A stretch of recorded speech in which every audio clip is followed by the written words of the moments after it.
So this was the God was speaking to Asclepius, and Asclepius was despairing the fate and condition of mankind, his fellow species. And here's a few things that the God spoke to Asclepius and said, "Man, then, Asclepius, is a great marvel, a creature worthy of respect and adoration. For amid this divine nature, he moves as if he himself were a god. In joining himself to the divine, man disdains that which he has in him of the earthly. He connects himself by a bond of love to all other beings and thereby feels himself necessary to the universal order. He contemplates heaven, and in this happy middle sphere in which he is placed, he loves all that is below him. He is beloved of all that is above. He cultivates the earth. He borrows the speed of the elements. His piercing thought fathoms the deep of the sea. Everything is clear for him. Heaven does not seem to him too high, for knowledge lifts him to it." So we are this beautiful middle sphere. I've never heard. I don't think I've ever heard it described, or I don't remember reading that. But we do exist in this state. It feels like in betweens where we can grasp and play with the above. Maybe even if it's just in our minds, but we find ourselves constantly in interaction with the below.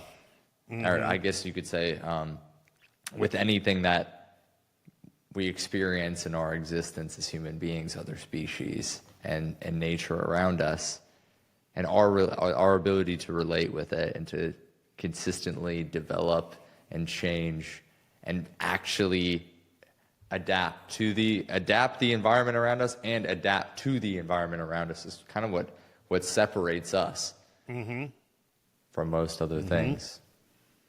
And it could be frustrating to some, Well, it's just the mindset that once upon a time I think was prevalent in America, that built this country, that brought us from feudalism into the space age. It was audacious, to say the least, that we were able to do this in a couple of centuries. And I think that was a mindset that did that, a consciousness of our own the possibilities, the infinite possibilities, and our own capabilities of realizing that potential and those possibilities. The initiation goes on to say this, and this ends it. It ends with this. He's talking to Asclepius, and he says, talking about mankind, humankind, "They will pursue the inmost secrets of nature, even into the heights, and will study the motions of the heavens. Nor is this enough. When nothing yet remains to be known than the furthest boundary of the earth, they will seek even there the last extremities of the night. If they apprehend no obstacle, if they live exempt from trouble, beyond reach of any fear or of any anxiety, even heaven itself will not arrest their audacity." It's like, let's go for it. Let's do it. Let's go for it. So I find no better analog for our own times than the High Middle Ages. The High Middle Ages, mankind was given a little reprieve of a couple, 2 to 3 centuries of warm weather, abundant rainfall, abundant crops. The population increased hugely, lifespans increased, infant mortality decreased. There was surplus agriculture. People had plenty to eat. They were healthy. Even stature of Europeans increased by like 4 inches on average over several generations, right? What did European society do with that prosperity between, say, 1150 and 1300? They built amazing things. They built amazing things. Amazing things. Mind-blowing things. In fact, you could almost say, without exaggeration, that the whole of European society came together and created this magnificent enterprise of the cathedrals, the great cathedrals. And when you begin to study into those cathedrals, and you realize the amount of labor and effort and knowledge that went into them, and not just even a single cathedral like Amiens or Chartres would be extraordinary. But there's like 80 of them. And then there's like 500 lesser, but even in their own right, are spectacular and magnificent. The stained glass windows that have refractory properties that we still haven't really figured out yet. The recipe for the mortar that bonds the stones together is harder than the stones themselves, creating an integral mass. The geometry that was utilized in the design and the construction of these cathedrals, some of which I'm going to be teaching in the Sacred Geometry retreat that's coming up at the end of the month. The engineering skill, the sculptural programs that are just breathtaking when you look at how well executed they are. The stone quarrying, the stone cutting, and the stone carving. You're talking about masters of these skills. Where did they come from? It's a mystery. Who organized them?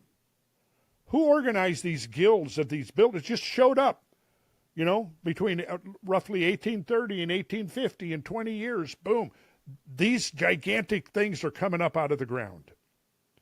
And you look at these soaring ogival vaults and towers, they're totally aerodynamic. Look sometime, in fact, I can show you a slide here where you look at the cross-section of the ogival vault of Chartres and superimpose that on the aerodynamic form of the space shuttle. Perfect fit, right? They were showing us the spires with the cross at the top. Well, the cross is the symbol of the material world, isn't it? It's the symbol of Earth, right? What happens when you put that cross on the top of the tall, tapered steeple, which coincidentally has very similar proportions to that of a rocket ship? Look at a Saturn rocket ship and then look at your typical church steeple. It's like a symbol. It's right there. It's like, here's the rocket ship lifting up the material world towards the heavens. That's what every church steeple with a cross on the top is signaling, that message to us. Somebody back then in the high Middle Ages, some force, something, was able to inspire a whole continent of people to pick up trowels and go to work on this great project. And only when the climate finally turned on them in the 1300s, when the Little Ice Age, when that warm period came to an end and the Ice Age came back, and the crops failed in the field, and people started going hungry again. And then after a generation of hunger and malnourishment, the Justinian plague wiped out half the population of Europe. At that point, the great enterprise was done. It wasn't 100% finished, but they got as much done as they could in that window of opportunity before that window closed. We have a window of opportunity. We're not going to be building cathedrals of stone right out on the plains of Europe. We're going to build cathedrals of precious cosmic metals that we can mine ourselves from the moon, from the asteroids, and we will build the holy city. We will build a cosmic civilization. And if we can succeed and do that, well, yeah, the angels will open the gateways for us and say, yep, you've proved your worth. You can now rejoin the celestials. But until you've proven the worth, we're going to stay out of your business. We're going to let you know we're here. Oh, yeah. We're going to let you know we're here. And we've been here all along. But it's part of our creed is we don't intervene. We don't intervene. We have a strict policy of non-intervention until we get signals from you that you're standing at the doorway and you're knocking at the door. And if we deem you worthy, we'll open that door. And that could happen. That could happen within a couple of years, within a few years. But also, what we need to do is we need to have vision and wisdom and knowledge in our leadership positions. I don't necessarily think we've got that to the level that I would like to have, But what I think has happened is we're now breaking up the whole Trump administration, and what he's doing is completely imploding and exploding the blob, the deep state blob that had become so entrenched and so bureaucratic. It was consuming $3 trillion of resources every year and returning what to the economy? Waste, sloth, lethargy, a whole subculture of privileged politicians and bureaucrats, people who are parasites on the bulk of society, but who constitute the core of the deep state blob. And of course, the left is so heavily invested in the deep state blob that they're all upset now that, thousands of administrators are being given their walking papers. But that's actually going to be a good thing for them because, look, now you have the opportunity to come back into the private sector and contribute something of real market value. And what do we want to do? Okay, I want a lean and mean government. That's what I want. That's what we're supposed to. That's our constitutional model is lean and mean, right? It just has a few functions what it does, but everything else, charitable, much better handled by the private sector. But what happens when you create a system that favors one form, which is a political form? Well, here we'll create a welfare system and we'll force you to give us money to pay for that welfare system.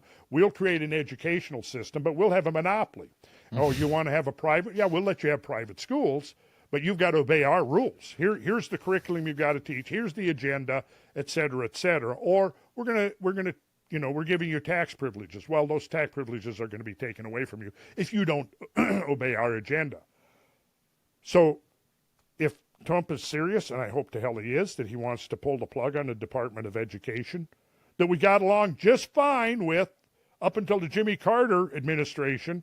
And what's happened? They created the federal bureaucracy. It becomes top-heavy. You get thousands and thousands of administrators. The $100 billion that's now allocated towards education is mostly going to the top end.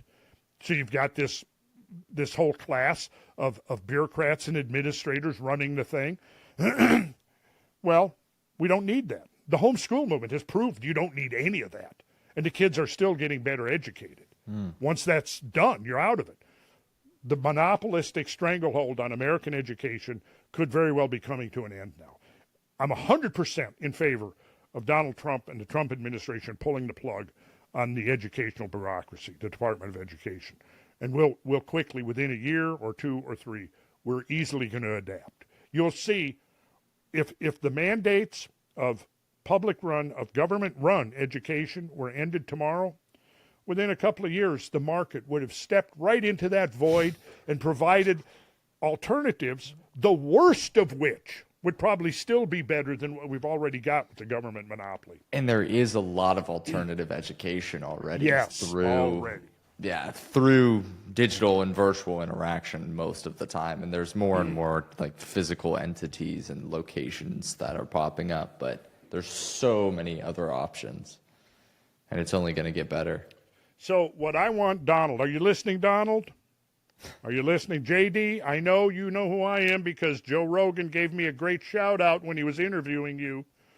So before you forget, remember, Joe Rogan said, I forget what he said about Randall Carlson, but whatever it was good. And he told that to J.D. Vance. This was before the election. So here's the message. You guys do need to sit down and talk to the Russians. You need to sit down and talk to the Chinese. You need to sit down and talk to the Iranians. We need to start dialogues. And somebody needs to say, look, we have this tremendous window of possibility in front of us.